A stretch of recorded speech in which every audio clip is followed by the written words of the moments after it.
I recently chatted with Laurell Hamilton's editor, Susan Allison, and asked her what makes the Anita Blake novels so incredibly popular. Hi everybody, I'm sitting here with Susan Allison, the editorial director for Berkeley Books, and the editor who works with Laurell K. Hamilton. Susan, thanks for sitting down and talking to us. Thank you. So let me ask you, if you had to describe the Anita Blake books to someone who'd never picked one up, what would you say? Well, Anita Blake books combine noir mystery, a little touch of horror, a good bit of sexual activity, but it's mostly a mystery plot. The mystery plot is the thing that draws you through from beginning to end. And do you think that that was the original impetus for the series when Laurell sat down to start writing it? I think it was. I think I've heard her say that she liked noir mystery, Chandler, so on, and she wanted to do the same kind of thing, but she wanted a heroine, a female detective, and she wanted a detective who was not encumbered by the traditional female role. She wanted someone who was lively and active and could get out there and use the weapons. And in the early parts of the series, there wasn't so much the sexuality going on, but there was always a good deal of violence, and that was something that Laurell felt hadn't been done before with a female main character. And in a way, Anita Blake is a female bogey. She's not really Bacall. Oh, not at all. Yes, she's the one who does everything. She's the one who packs the guns. She's the one who does all the weaponry. She's the one who can raise the dead. She is also the one who has many different lovers and long-term relationships with different men going through the series. So she is the active character, and everybody else is surrounding her and supporting her. There have been 17 Anita Blake books now, and the series is more popular than ever, hugely successful. What do you think accounts for that? Well, to start with, Laurell really created this subgenre. She created it the same way when Tom Clancy came out with The Hunt for Red October, we started to talk about the techno-thriller.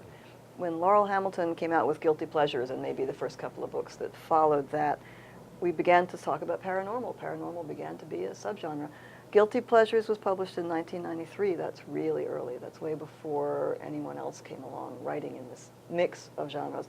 So she did something hard, and she has said that it was really hard to get that first book published. Nobody wanted it because it blended genres. It wasn't comfortable for people. It wasn't securely a fit in the fantasy field or the mystery field. It was its own animal, its own special animal. And until that subgenre began to grow, and really she was the one who grew it first, it had to find some place to be. So the place, fortunately for us, that it found to be was as a mass market original in the ACE fantasy list. That was the most comfortable fit. It wasn't completely like any other fantasy, but it was like enough. It was like enough Sure. to fit. And there had been popular vampire novels before, obviously, the books that Anne Sure. Rice wrote, but what Laurell did that I think is so interesting is that she really did kind of play with genre conventions and turn them on their ear.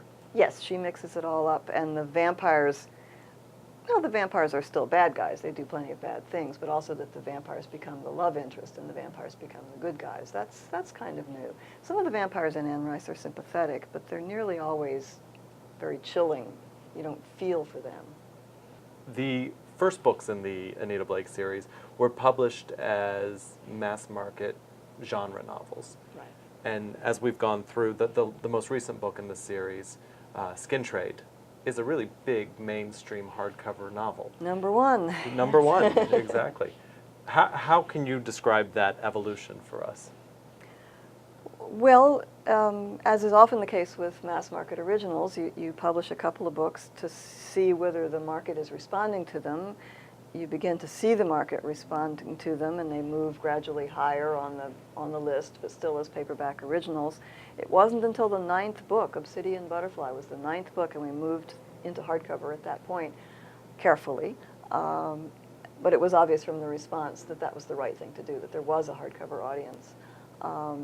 And that hardcover audience has continued to grow. It grew very rapidly from that book on, and there's no question now that she is a very well-established hardcover bestseller. The last 2 books are #1 on the New York Times list. That's hard to argue with that.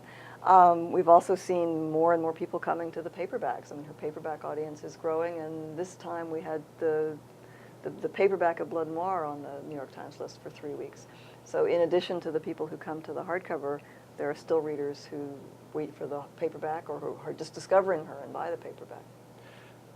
You mentioned earlier that at the beginning of her career, Laurell really was one of the only people writing in this kind of new genre of vampire fiction. Mm-hmm. Now there are a lot of books out there. Yeah. What is it about the Anita Blake series that you think remains unique? Anita Blake is a really good character. She has a strong voice. She has a sense of humor, kind of a dry, mordant wit to her that I think Laurell doesn't get enough praise for. She's a powerful kind of female figure. She doesn't take any nonsense.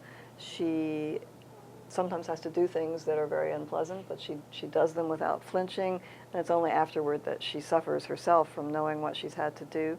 And of course, she's sought after by any number of very attractive and desirable men. So these are all qualities in a heroine that you can see why they appeal to people.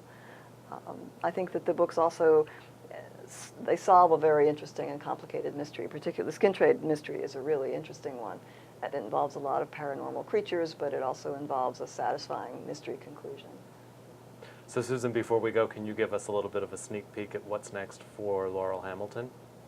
Well, the exciting news is that the IFC, Independent Film Channel, has announced that they are going to do television movies based on Anita Blake.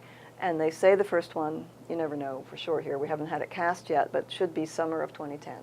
So that, of course, the number of people who watch television and go to movies is just so much larger than the number of people who buy even a major bestseller like Skin Trade, that we could see an awful lot of new readers come to Anita Blake through those television adaptations. I hope they're good. That would be exciting. We'll have to stay tuned. Susan, thank you so much for sitting down and talking to us today about Laurell Hamilton. Thank you, Craig. Love or Revenge starts out with the line, "The king must die." I think that it's pretty obvious if you read Love or Revenged that there is a serious problem. Revenge is offered an opportunity, and the question is, what side of him is going to take the opportunity? The Black Dagger Brotherhood returns. Read Lover Avenged, the new novel from J.R. Ward.